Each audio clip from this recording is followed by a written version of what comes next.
giving you up, no, no, I ain't giving you up. I get love and try, giving you up, no, no, I ain't giving you up. Get love and try, giving you up, no, no, I ain't giving you up, no, more than I'm giving you up, no, no, I ain't giving you up, no. She's a roller coaster, oh, she's so flame. I'm burning up inside, but I can feel no pain. I won't try to stop her, she can't be tamed. Alright, so guys, welcome to the channel. You guys know the car. You've seen some of the videos on the channel. You know what's done to it. K&N intake and full Magnaflow exhaust on the XSE V6. But what I really want to go over today is the drive modes. It hasn't really been done much on YouTube, I feel like. So there's not going to be a lot of exhaust clips or exterior shots. This is just going to be mostly an informative video. And my thoughts on whether the actual drive modes in this car, Eco, Sport, and Normal, which I'm in Normal right now, my thoughts and what I think, if they actually do anything. Now, starting off, I'm in Normal, blends Eco and Sport, very simple. When I let off the gas, the Eco indicator comes on. I'll have a little video clip of that. But when you really lay into it, like you can see now, I'm dropping down, I'm going, so it does have some sporty elements to it, Normal mode. Now, if you go into Eco Drive mode, which I'm going to do in a little bit, not on this road, what it really does is hinders your throttle response. Holds the really high gears, like you'll be setting off, it will go from second to fifth, or stay in fifth, stay in the highest gear possible, give you the least amount of power.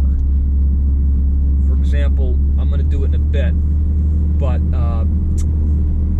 it's not my favorite mode. I rarely ever use it if I'm going on long road trips, which I don't do in this car, or when I was commuting every day.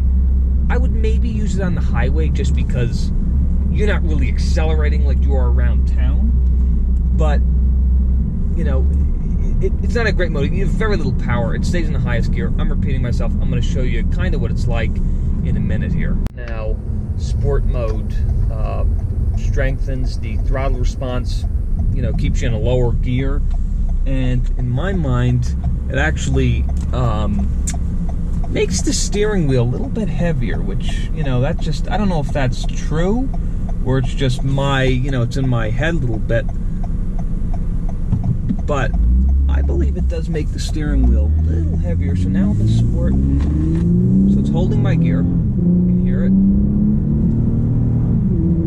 I'm already up to 50 miles an hour, that's why I don't use it much around town. It's holding my gears lower. Steering wheel is definitely, you can hear the lane assist. Definitely a bit heavier, and I like that, especially in Sport mode. It gives you a little bit more direction. You're a little bit more accurate in your inputs. Whereas in Normal and Eco, you just have your regular, throw it around steering wheel, very light, very loose, which it's not great all the time. So you can hear it's holding my gear right now. You're not going to get great fuel economy in Sport mode, but it's fun. It's fun on the highway, but around town, I'm going 50 now, and I'm barely trying. It's a 45 mile an hour speed zone. I don't know. It's not really that, and people might call me crazy because it's just a Camry. Not that's fast, but around town, put it in Sport mode, an XSE V6 with little tasteful mods, and you'll be going over the speed limit pretty quick. I'm going 50 now. I put the foot down a little bit, which I don't want to do too much. There could be cops around the corner. But around town, it's kind of silly. It holds gears. It's a little bit jerky to the transmission. In Sport mode around town, it's a little bit more jerkier because it's not flowing through the gears. It's kind of holding you, and it's holding you in the most power as possible. It's giving you most power as possible at all times. It's probably in third gear right now, fourth gear. Whereas in Eco, I'd be in eighth, and in Normal, I'd be in, who knows, it fluctuates so much in Normal mode. So now I'm approaching a town. I'm going to put it back in a Normal mode.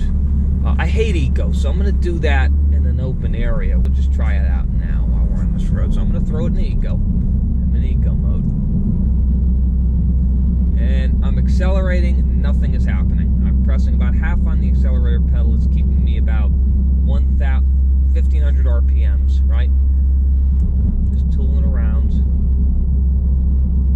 can tell eco mode is just the eco mode. The only thing it does in this car with 3.5 liter V6. Now you should have bought the 4-cylinder if you were strictly concerned with fuel economy.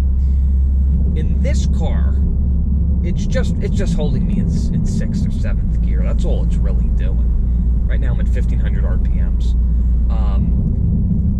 So it's just, that's all it's gonna do. It's not gonna do really anything else. Now, am I gonna get better fuel economy? Maybe. I'm getting right now 20. You may get 21, 22. It all depends on a lot of factors here. Where you are in the country,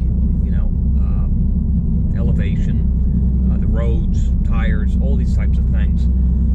But, so there's really one conclusion with eco mode. Keep your highest gear possible. Get a little better gas mileage, but you should have bought the 4-cylinder if you were that concerned about fuel economy. The thing about normal mode is it's always shifting. It's going up, down, around, always shifting. It's always working. People who have an XSE V6 of this generation, 2018 through 2020, they know this. They know this about the Camry. The normal mode, the 8-speed's going up through the gears every 5 seconds, trying to get you the best gas mileage, the best power.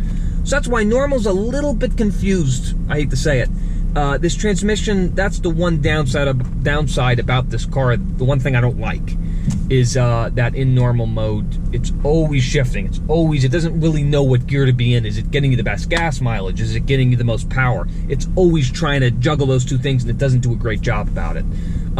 So I hope you enjoyed this video. I know this is just my thoughts. It wasn't really a guide on it, but it was really just my thoughts on the whole transmission, the sport mode, eco mode, normal mode, and really what I think about the transmission. So thanks for watching, and I'll see you next video.